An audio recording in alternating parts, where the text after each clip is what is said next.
Thank you. Climate change is an existential crisis that threatens our present and our future. Some steps to address this threat are already being taken by states, cities, and even businesses, but we currently lack an aggressive national response. In your view, what are the most significant challenges when it comes to addressing climate change? What specific legislative actions do you think would be most effective at addressing these challenges? And if you support the Green New Deal, please explain why you think this is the best approach. And we'll start with Sam Vega. I support the Green New Deal, as I have mentioned. The climate change is a reality that we have to face, and we have to do it immediately. The Green New Deal is a commitment to a green economy and a green future, where we lower carbon emission and we focus on infrastructure that is green friendly. This plan and this commitment is a vital, it's absolutely a necessity to get to where we're doing this. Sorry. Lost my chain of thought. Happens. We're losing time, I want to focus on making sure that we get to a place where we're not worried about our grandchildren down the generations.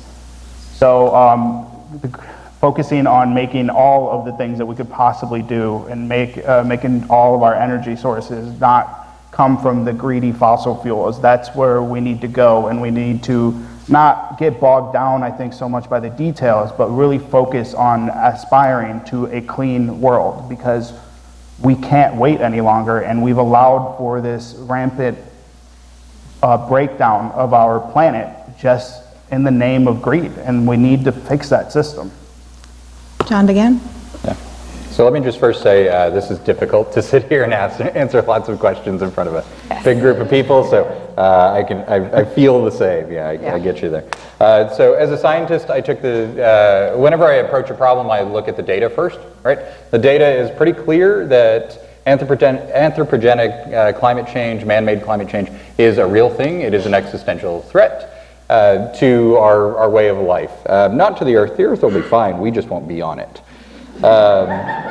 Yeah, so the good and bad news is that it is going to be very difficult to get some things passed, but the good news is we do have the technology, we have what it takes right now in order to be able to address this. And I do think that starts with the Green New Deal. If you haven't read it yet, it's a really short read, it's easy. It's basically a set of goals. It's not a prescription on how you get there. So that's the part that I'd like to add on to.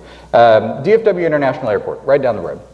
They went to a completely carbon neutral footprint. They were the first carbon neutral airport in the Americas in 2016. And they did it by using wind power from West Texas, by giving their employees rail passes, by increasing the efficiencies on their heating and cooling systems. And the really cool thing was they saved millions of dollars a year doing it. So it used to be that this just wasn't economically feasible.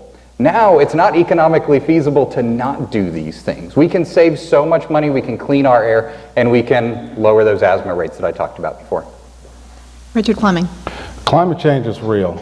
18 of the last 19 years have been the hottest that it has ever been on Earth. You know, a lot of folks don't believe in climate change, but 97% of climate change researchers agree that climate change is real. I would approach it two-pronged approach. Number one would be mitigation. I would start off with carbon tax credits. We need to make sure that the U.S. tax companies on the carbon, on how much they're emitting.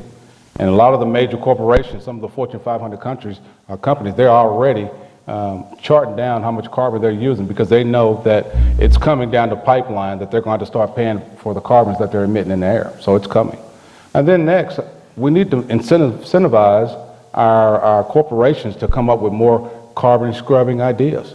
I mean, over in Canada, you know, they got economic research grants that they're giving, but you got ExxonMobil, you got Bill Gates, and they're over there. They are comprising certain certain products that takes the carbon out of the air. And then lastly, it would have to be adaptability. We must, you got houses down in Houston that have been fixed 6 times. And so we got to invest more in flood insurance and things like that. It's our way of life. Candace Valenzuela. And to echo that, my grandparents' home in New Orleans seems like it's come underwater more times in recent years, Hurricane Katrina being the worst. But it seems like every couple of months my grandmother has to do something new or deal with the insurance company. We need to be looking carefully at not just fighting climate change. I think that most everyone agrees that we have an issue. But at climate justice, I think so much of the changes that we talk about doing are always couched in what we stand to lose. But what we stand to gain, especially in North Texas, as someone who's got 2 young sons with terrible asthma at 1 and 4, we need better air. And the air actually gets worse in Dallas depending on what zip code you live in. And that is not justice for anyone. I think that we need to work on corporations. They need to be paying their fair share in terms of modernizing their technology, cleaning up their act, so that we can have substantial change in the way that our air is, the way that the cleanliness of our water as well. And we need to also add to our trade deals climate aspects. The USMCA was an amazing piece of bipartisan legislation in this time frame. However, we were lacking a climate component, and that's something that we all have a vested interest in. So our corporations and our trade need to be mindful of what we need to do. Jan McDowell. Our house is on fire. This planet is our home. It's the only home we have. So there is not time for little incremental steps to try to do something about this issue at this point. There are approximately 20 million good-paying jobs in green industries that can be taken into effect and transition people from fossil fuel industries to green, sustainable energies. We need to take an all-of-the-above approach on the goals and ideas in the Green New Deal. Yes, I do support the Green New Deal and its ideals that are out there. Research and development needs to come up with ideas across the board for things that can make progress. And to come up with an idea and have somebody say, well, that's not going to fix this, well, that's okay. No one idea is going to fix everything. So let's do them all. Let's put them all into effect. Taking on little chunks of the problem because we need an all-hands-on-deck approach. Like Candace mentioned, there is some environmental racism in play where policies, like if there's something toxic and people in wealthy neighborhoods don't want it in their zip code, so we put it in the areas of lower income, which is not right. As far as trying to combat things, I would say tax policies that have negative consequences for pollution and incentives for sustainable green energy. Kim Olson. Well, I think the first thing the nation needs to do is to step up and be the global leader that we are. And that first action would be to get back into the Paris Accord and be at the table when we discuss it. That's the first thing. The second is, I would offer to you that if we moved many of the things they talk about in the Green Deal under the appropriations bills for defense, that you would find the money to fix many of the problems that we have going on. And the reason is, I can assure you as a retired senior officer, when a place goes unstable, it becomes a military issue or a humanitarian crisis. And if you don't think so, allow me to offer to you the coronavirus, which is wreaking havoc in China and will wreak havoc on our global economy. Allow me to tell you about West Africa, where they have a drought going on, which is causing migration now. They have pestilence that are there that are ruining the crops. And to Candace's point, and the rest of us on this table, we all know someone whose home is flooding, and this is the new norm.